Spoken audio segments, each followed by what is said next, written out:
jina lako likiibiwa, manake unabaki na jina ambalo sio lako, unapewa jina jingine ambalo halifai. Unashangaa unapambana kutenda mambo mazuri, haupati jina zuri, maana jina lako kwa asili ambalo umepewa, lile jina ambalo limebeba mafanikio yako, limeibiwa katika ulimwengu wa roho na alionekane.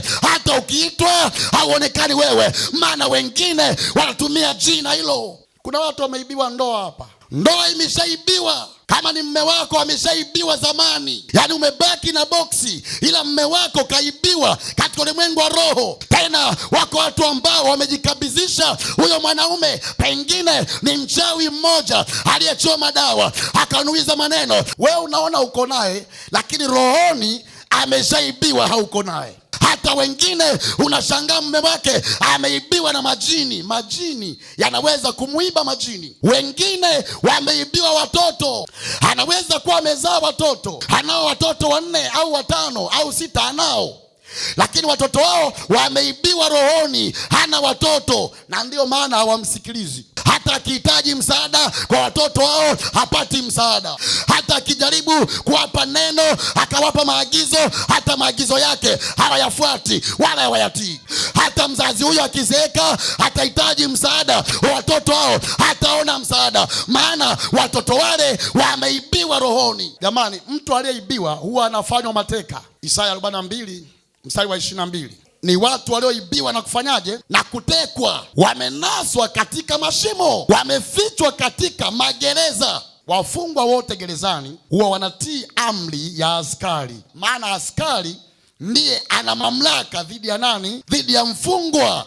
Kwa yeyote ambaye ameibiwa rohoni, yule anayemmiliki huwa anamfanya mateka.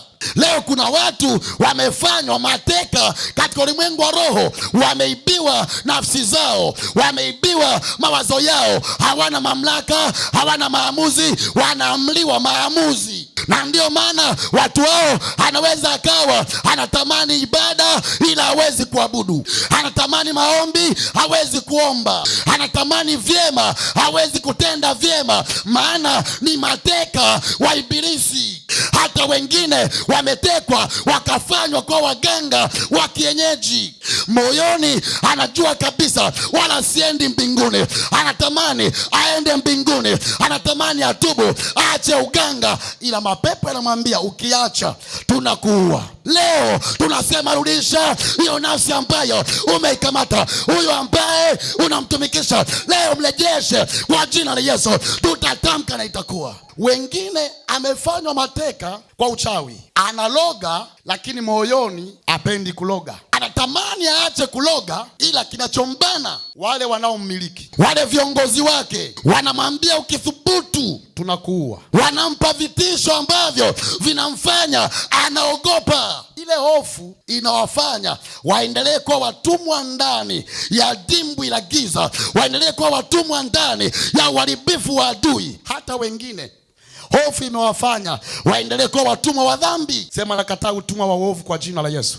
Aheri wanadamu wakuache, aheri watu wasikuelewe, ila Bwana wa majeshi akuelewe, ila Mungu aliyekuumba akutambue. Maana wanadamu wanaweza wakakuelewa leo, kesho wakageuka. Msaada wa wanadamu ni wa kitambo tu. Leo watakusaidia, kesho watachoka, maana wao ni wanadamu. Aheri Bwana akikuelewa leo, akikuelewa hata milele, atakuelewa, atakusaidia, hatachoka kukuatamia, maana yeye ni Bwana.